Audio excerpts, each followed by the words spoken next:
이 시간에 나오신 모든 분들을 환영합니다. 우리 같이 말씀 보겠습니다. 마태복음 13장입니다. 마태복음 13장 53절로 58절 말씀입니다. 마태복음 13장 53절로 58절 말씀입니다. 자, 한 절씩 읽고 마지막 절은 같이 읽도록 하겠습니다. 예수께서 이 모든 비유를 마치신 후에 그곳을 떠나서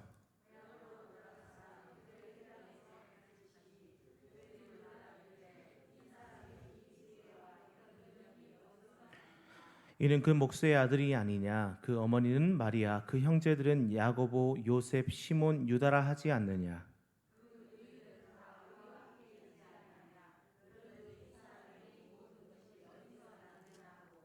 예수를 배척한지라. 예수께서 그들에게 말씀하시되 선지자가 자기 고향과 자기 집 외에서는 존경을 받지 않음이 없느니라 하시고, 그들이 믿지 않음으로 말미암아 거기서 많은 능력을 행하지 아니하시니라. 아멘. 오늘은 믿음과 능력이라는 제목으로 같이 은혜를 나눴으면 좋겠습니다. 지금 사순절 기간입니다. 그래서 저희 교회도 매일 성경 6장씩 이렇게 읽어 나가고 있죠. 저도 매년 청년들과 함께 사순절 기간 신약을 통독하고 있습니다. 그래서 6장 또는 7장 또는 8장 이렇게 해서 계속 읽어 나가고 있고, 오늘로 마가복음까지 다 읽었습니다. 청년들과 이렇게 나누다 보니까 이제 카톡방을 만들어서 은혜를 또 나누고 이렇게 하고 있어요. 그랬더니 말씀 속에서 하나님께서 은혜 주시는 것이 굉장히 큽니다. 물론 사순절 때마다 신약을 통독하고 있지만 통독할 때마다 느껴지는 은혜들이 각각 달랐던 것을 기억합니다. 그래서 청년들과 함께 말씀을 나누면서 은혜를 받고 또 그것을 위해서 같이 기도하고 이렇게 하고 있습니다. 근데 저는 이제 사순절 때 성경을 통독할 때 원칙이 있습니다. 첫째는 기도로 시작하겠죠.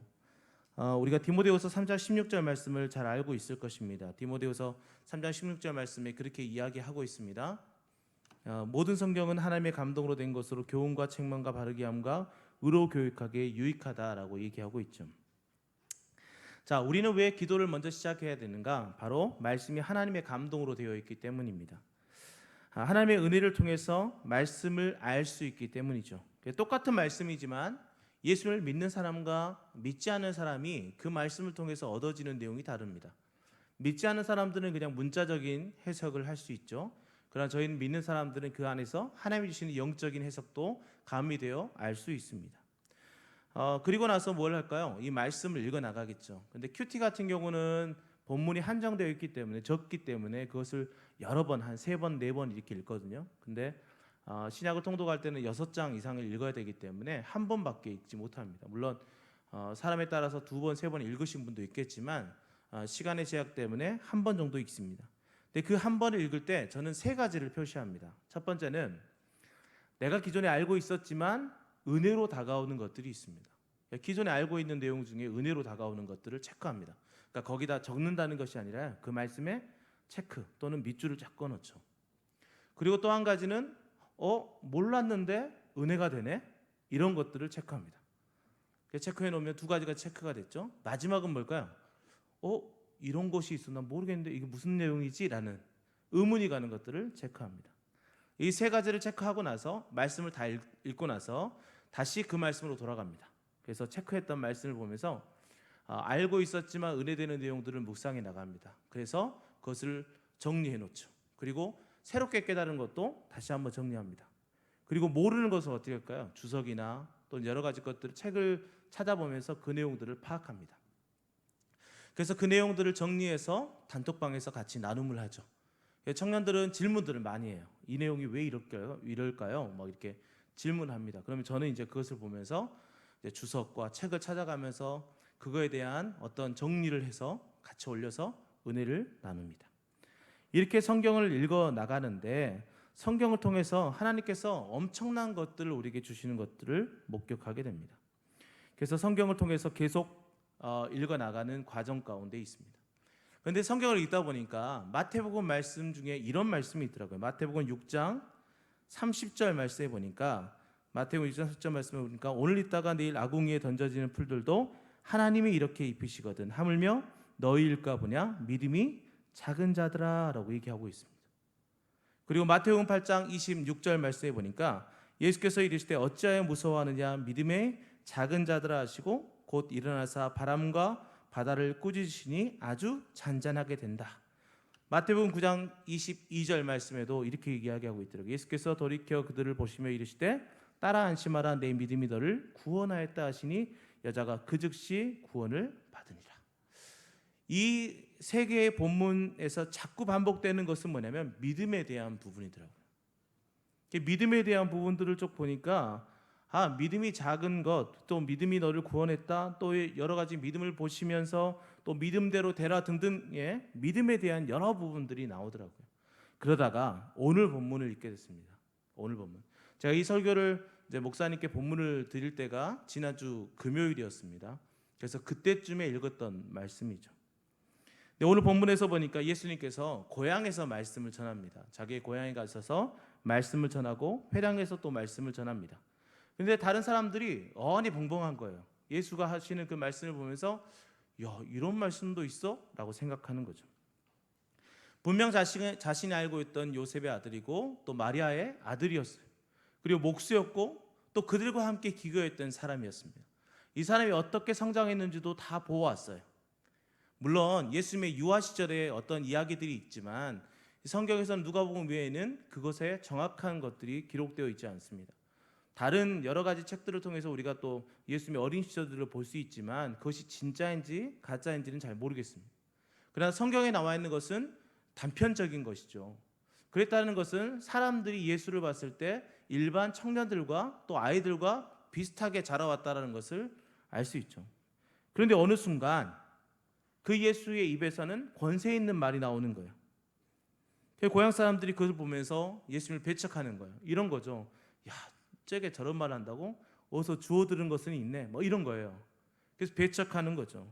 오늘 본문 57절 말씀입니다. 같이 한번 읽어보겠습니다. 예수를 배척한지라 예수께서 그들에게 말씀하시되 선지자가 자기 고향과 자기 집 위에서는 존경을 받지 않음이 없느니라 하시고. 아멘. 자기 고향에서 배척을 받는다라는 것을 얘기하고 있죠. 그리고 중요한 말씀을 58절 말씀에 하고 있습니다. 같이 한번 읽어보겠습니다. 시작. 그들이 믿지 않음으로 말미암아 거기서 많은 능력을 행하지 아니하시니라. 아멘. 저는 그동안 말씀을 읽어가면서 이 본문을 읽을 때마다 나를 잘 알고 있는 사람들에게 말을 전하면 잘 듣지 않는구나. 그래서 우리 집에서 복음을 전하는 것이 가장 힘들겠구나, 막 이렇게만 묵상을 했습니다. 그러다가 이 말씀을 딱 읽고 나서 번뜩이는 것이 있었습니다. 믿지 않음으로 말미암아 거기서 많은 능력을 행하지 않았다면, 믿는다면 많은 능력을 행하겠구나라는 생각들을 했습니다. 반대로 생각을 했죠. 그래서 예수님의 제자들의 믿음을 보시고 많은 능력들을 행하시는 모습들을 발견하게 됩니다. 제자들뿐만 아니라 사람들, 일반 백성들이 예수님을 믿었을 때 어떤 일들이 있었냐? 가버나움의 백부장의 하인이 있었습니다. 이 하인을 하나님께서 고쳐주시는데, 그런데 그 이유가 무엇이냐? 바로 백부장의 믿음 때문이라고 마태복음 8장 10절에 말씀하고 있습니다. 이 백부장의 그 믿음 때문에 그 하인을 고쳐주셨더라고요. 또 한 가지, 우리가 잘 알고 있는 중풍병자 이야기, 침상을 내 친구가 들고 와서 지붕을 통해서 예수님께 내리는 사건이죠. 그때는 어떻게, 왜 고쳐주셨을까? 마태복음 9장 2절 말씀입니다. 같이 한번 읽어보겠습니다. 시작. 침상에 누운 중풍병자를 사람들이 데리고 오거늘 예수께서 그들의 믿음을 보시고 중풍병자에게 이르시되 작은 자야 안심하라 내 죄 사함을 받았느니라. 아멘. 그들의 믿음을 보시고 고쳐주셨어요. 믿음이 있는 곳에 하나님의 권능과 능력이 있음을 우리는 말씀을 통해서 알 수 있습니다. 또 한 가지, 12년 된 혈루증을 앓고 있는 여인은 어떻게 고침을 받았을까? 9장 22절 말씀에 이렇게 이야기하고 있습니다. 같이 한번 읽어보겠습니다. 예수께서 돌이켜 그를 보시며 이르시되 따라 안심하라 내 믿음이 너를 구원하였다 하시니 여자가 그 즉시 구원을 받으니라. 아멘. 혈루증 여인은 믿음이 있었어요. 예수님의 그 옷에 손을 만지면, 예수님의 옷에라도 조금만 만지면 내 이 병이 나을 수 있겠구나라는 믿음이 있었어요.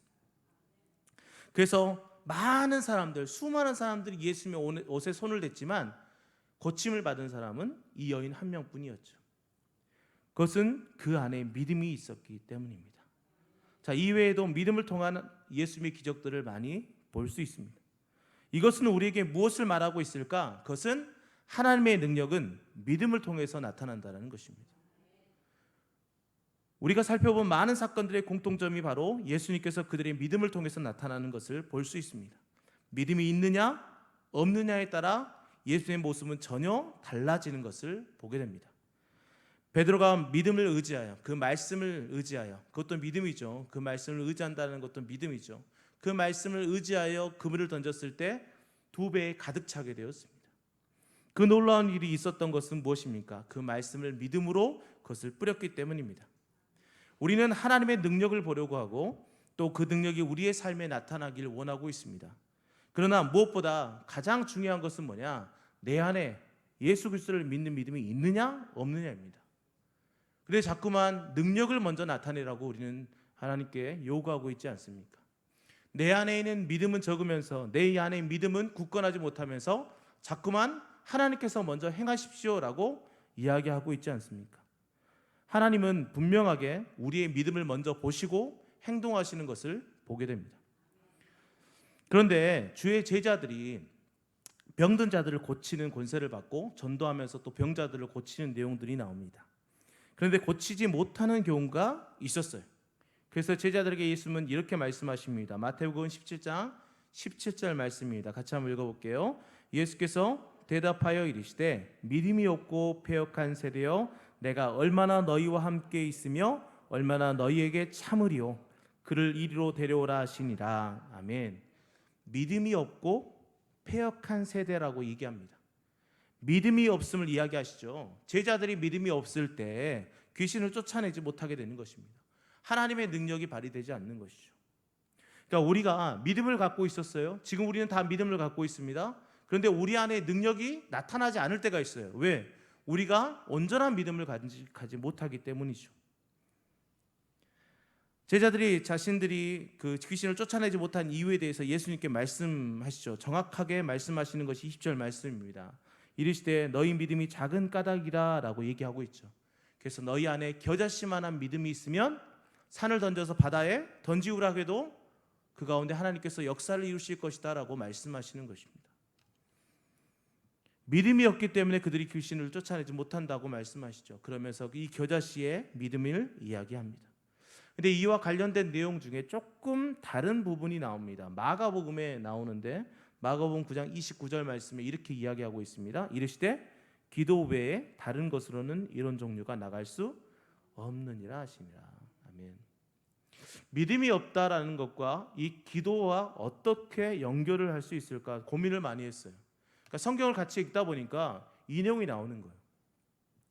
기도 외에는 다른 그 어떤 것도 이런 종류의 것이 나갈 수 없다. 즉 하나님의 능력은 믿음으로 나타나지만 그 믿음을 지속적이지 않다라는 것을 이야기하고 있는 거예요. 우리가 지속적으로 그 능력을 받기를 원한다면 우리는 어떻게 해야 되는가? 하나님께 간구하며 하나님의 능력이 이 땅 가운데 있기를 더 강구해 나가야 된다는 것이죠. 그러니까 믿음이라는 것이 내 안에 있기 때문에 나는 그것으로 다 됐다라는 것이 아니라 그 믿음이 우리 안에 충만해져야 되는 것이죠. 기존에 내가 하던 대로 내가 생각했던 것대로 살고 있는 것들은 버려야 됩니다. 예수님의 그 고향에서 예수님을 인정하지 못했던 이유가 무엇입니까? 그들의 삶의 반경 속에서 예수님을 봐왔던 모습들이 있었기 때문이죠. 그 모습 때문에 예수님을 메시아로 인정하지 못하고 있는 거예요. 그가 어떤 중요한 말을 해도 그것이 내 귀에 들리지 않습니다. 저도 그런 교만에 사로잡혔던 때가 있습니다. 목사이기 때문에 또 사역자이기 때문에 다른 사역자와 다른 목사님들의 말씀을 귀 기울여 듣지 않았을 때가 있어요. 왜냐하면 나도 그걸 다 알고 있는데 나도 그 말씀 알아. 이런 마음이 내 안에 있었기 때문이죠. 근데 그것을 철저히 깨우셨던 것도 하나님이셨고 그리고 모든 목사님과 또 여러 설교나 예배 가운데 그 말씀을 귀 기울여 들을 수 있었던 것도 하나님의 은혜 때문이었습니다. 우리는 너무나 잘 알고 있다라는 것 때문에 믿음을 과시하고 있지 않습니까? 그런데 실상은 우리 안에 믿음이 충만하지 못하는 경우가 많이 있습니다. 겨자씨만한 믿음이라는 거 아무리 묵상해도 저는 묵상이 잘 되지 않았어요. 그런데 씨에 대한 생각들이 느껴지는 거예요. 아무리 작은 씨앗일지라도 그 겨자씨는 하나의 씨로서 존재하는 거거든요. 그게 무엇을 의미할까? 내 안에 온전한 믿음이라도, 그러니까 우리의 평생의 그 모든 믿음들을 가질 수 없지만 그 한순간이라도, 그 짧은 순간이라도 내가 온전한 믿음을 가진다면 하나님이 그것을 통해서 큰 나무로 성장시켜 주신다라는 그런 하나님의 메시지가 거기에 숨겨져 있다라고 묵상이 되었어요. 물론 다르게 묵상이 되는 경우도 있겠죠. 그러나 우리에게 요구하시는 것은 하나님은 무엇이냐? 그 순간에 그 작은 믿음일지라도 그 가운데 온전한 믿음을 하나님께 드리라는 거죠. 그러니까 그 믿음이 없을 때는 우리 안에 하나님의 권능과 능력은 나타날 수 없게 되는 것입니다. 사랑하는 성도 여러분, 우리의 믿음으로 하나님의 능력은 나타납니다. 그러나 절대 형식적인 우리의 삶 속에서 나타나지 않습니다. 하나님의 능력은 우리가 온전한 믿음을 소유할 때, 그리고 온전히 하나님을 의지할 때 나타나는 것이죠. 그래서 믿음과 능력은 그냥 떨어져 있는 것이 아니라 같이 있는 것입니다. 우리가 온전한 믿음을 가지고 하나님께 간구하며 나아갈 때, 또 간구함으로 하나님의 은혜를 구할 때 하나님은 우리 가운데 놀라운 능력을 행하실 줄 믿습니다. 그래서 우리에게 필요한 것은 하나님을 온전히 믿는 믿음이죠. 그 겨자씨를 무시하시면 안 됩니다. 작은 믿음, 그 한순간의 믿음, 그것이 우리의 평생을 바꿀 수 있습니다. 내가 그전에 어떻게 살았든지 간에 하나님 앞에 온전히 나와서 온전한 믿음을 가진다면 그 믿음이 우리로 하여금 하나님의 능력을 바라보게 하실 것입니다. 그리고 우리의 모든 것들을 잘하게 하시는 분은 오직 하나님뿐이십니다. 그래서 우리는 하나님께 모든 것들을 맡기고 나아가야 됩니다. 오늘 오전에 저는 좀 안타까운 소식을 들었습니다. 지난번 우리 교회에서 오셔가지고 설교를 하셨던 이만주 목사님의 페이스북 글이 있었습니다. 근데 그 글에 이런 이야기가 있더라고요. 인도에서 비자 발급이 다 중단되었습니다. 그리고 기존에 비자를 발급했던 분들도 다 취소가 됐습니다. 한국 분들에 대해서. 그래서 목사님도 조만간 나오셔야 된다라고 하시더라고요. 근데 언제 다시 들어가야 될지 모르겠다라고 기도를 요청하셨습니다. 그런 일들이 우리 가운데 있습니다. 이 코로나로 인해서 우리의 선교사에게 큰 장애가 생긴 것입니다. 저도 지금 2월 달 말부터 3월까지 엄청 바쁠 때거든요. 캠퍼스에 선교할 때. 그런데 제가 뭐 할 일이 없어요. 뭐 이런 말씀을 드려서 좀 그렇지만 정말 기도와 말씀과 또 이렇게 주변에 제가 하던 것들 빼놓고는 아이들을 만날 수 없습니다. 왜냐하면 그 부모들이 청년들을 못 만나게 해요. 그래서 집회와 또 1:1 성격 공부도 제대로 못하고 또 회의는 할 수는 있겠죠. 근데 이런 것들이 잘 되지 않습니다. 그러니까 이번 문제가 우리가 단순히 이날에 그냥 질병이 왔다라는 수준이 아니라 이것이 우리로 하여금 큰 시험과 환난이 될 수 있습니다. 그러나 저는 그것이 하나님의 은혜가 된다면 그것은 우리에게 테스트일 것 같아요. 이 어려움과 환경 속에서 너희들이 믿음이 있느냐? 그 믿음을 통해서 하나님께서 능력을 베푸시는 것들을 네가 기대할 수 있느냐라고 말씀하시는 것 같아요. 사랑하는 성도 여러분, 우리는요 이 환경을 스스로 타개할 수는 없습니다. 코로나라는 것은 보이지도 않지 않습니까? 급속하게 퍼져나가고 있습니다. 그것을 어떻게 인간들이 모든 것들을 다 막을 수 있겠습니까? 하나님께서 또 전능자이시고 치료자이신 하나님께서 한순간에 모든 것들을 해결하실 수 있음을 저는 믿습니다. 그래서 우리에게 필요한 건 뭘까요? 겨자씨만한 이 순간에 온전한 믿음을 가지고 하나님께 기도하는 것입니다. 그럴 때 이 모든 질병의 고통에서부터 하나님은 해방을 우리에게 선포하실 것입니다. 그래서 믿음과 하나님의 능력은 떨어질래야 떨어질 수 없는 것입니다. 사랑하는 성도 여러분, 우리가 기도하며 우리가 그분을 전적으로 신뢰합시다. 그 신뢰, 그 믿음이 하나님의 놀라운 능력을 이 땅 가운데 선포하게 하실 것입니다. 그래서 이 모든 것들이 다 끝나고 나서 우리가 하나님께 감사하며 찬양했으면 좋겠어요. 그런 날이 속히 오기를 예수님의 이름으로 축원합니다. 자, 이 시간 우리 찬양을 같이 했으면 좋겠습니다. 우리 세상 흔들리고 라는 찬양인데요.